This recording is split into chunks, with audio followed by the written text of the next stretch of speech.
Superheroes and singing. I have no hope. None.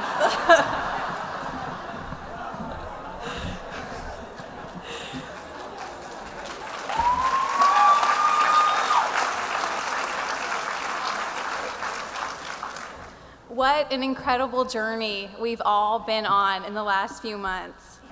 When I was named to represent Leon, I was completely taken aback. In fact, my husband, Matt, characterized my speechlessness as a Christmas miracle. Apparently, that broke a 10-year commentary that I constantly gave. I'm sure all of us honored here tonight were able to appreciate this incredible affirmation from our peers within a few days. We were humbled, excited, basking in the moment, and whiplash back into reality when we realized that being celebrated in education is paired with even more paperwork. After putting off the email for a few days, I learned some mysterious entity wanted to know what we think about our profession. Subtlety has never been my forte, but I did try to behave myself for at least 20 minutes before succumbing to the inevitable writing of my truth. I wrote that our greatest challenges in regard to educator quality stem from cultural and political shifts that encourage the demoralization of committed educators. As the phrases failing teachers and failing schools have slipped into our vernacular, we are seeing a shift away from shared responsibilities and increased finger-pointing from all sides. I touted that merit pay, based on student test scores, is divisive and undermines both administrative trust and collaboration among teachers. That we are not being paid for our years of experience, and moving from Escambia County meant that I've permanently lost tenure, and along with it, my protected ability to advocate for my students and best practices. I wrote that ambiguous and inconsistent evaluation systems are threatening to silence teachers across the state. In short, we're in desperate need of educational reform that supports both families and teachers. And until we do so, our profession will continue to lose its ability to recruit and retain quality educators. And then I prayed it was really anonymous, which now it's not. Or that someone would keep reading and find the parts where I poured my heart out regarding how much our county, schools, administrators, and teachers are getting so much right. And I did praise them. I wrote and wrote about book clubs for the lowest quartile, coaching tennis, shifting to Common Core, making connections to literature and our community, because there's a lot of good in education as well. But what excites me most about tonight is that it's not about education. It's about teachers. And I think there's often a difference. Tonight is a celebration for teachers, coaches, administrators, and all of the wonderful people behind the scenes who make public education work.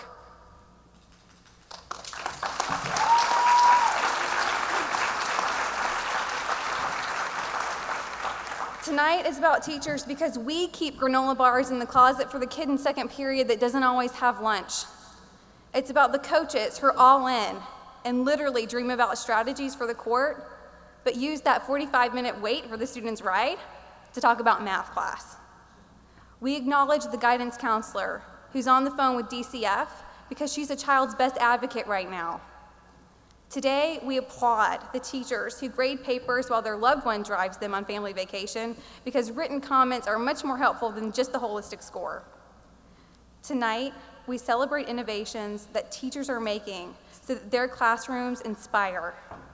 Teachers, who we are and what we do, help students come alive.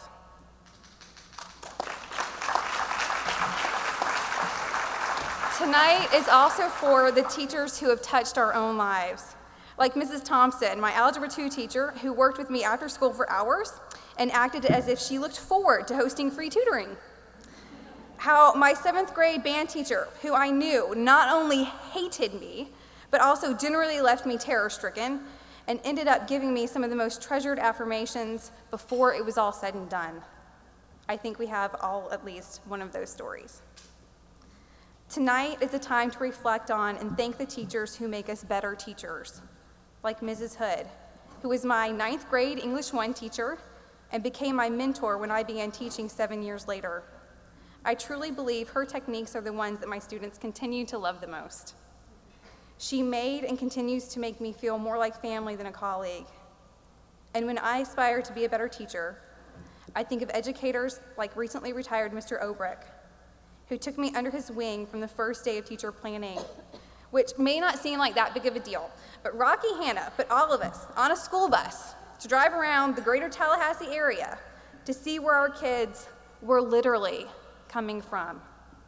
In my gut, I know that that was a great idea. But when you're the new kid on the block, and because it makes you feel like you're living a scene from Forrest Gump, it's not very fun. Well, Obrick saved the day by asking me to sit with him, but that was just the beginning of it. At the end of that year, his AP students made an incredible video montage of everything they had read and studied and written about during the entire year, all while rapping about Mr. O and giving him props about what he had done for them throughout what was probably one of the most difficult courses that they had ever taken. And of course, the video was posted on YouTube, and I don't even think that Steve knew what YouTube was before they played it for him. But he sure knew about AP, and he knew about teaching kids, and about making us all feel welcome and needed. Tonight is a night to celebrate teachers like Mr. O, teachers like you, and so many others at our school who have touched our lives and our students as well. So many are responsible for the successes of public education, and I'm honored to be a small part of the group gathered here tonight. There are so many to thank, too many to name, but I'd be remiss without mentioning a few. Leon's principal, Billy Upting. When I first met you this summer, you said, "Oh, you work with Kevin and the tennis team." And I smiled and I shook your hand, attempting to conceal what I was really thinking. I'm also your reading coach, and I can share with you all my plans for your entire discretionary budget. That wasn't a joke. Sarah Hembry knows too. In truth, I might be a little bit pushy, but you call me nice things like tenacious or firecracker, so thank you.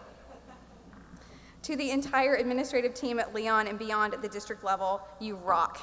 And your faith in teachers is noticed and appreciated. Thank you for understanding that our frustrations are not angry rants, but legitimate concerns that affect us, our profession, our classrooms, and most importantly, our students.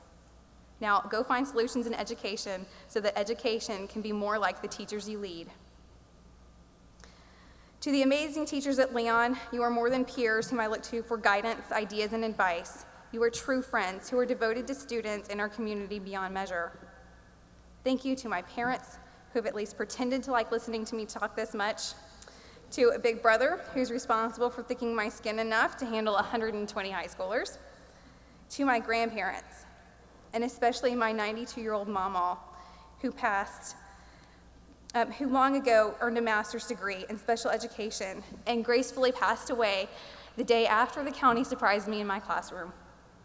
Most importantly, thank you to my husband, Matt. Thank you for proving that living with me is actually, in fact, possible. Your support, perspective, love, laughs, and maybe most of all, patience allow the best version of me to emerge. To all the families, friends, colleagues, and peers gathered here this evening, here's to you. You all are the reasons that our students are so lucky.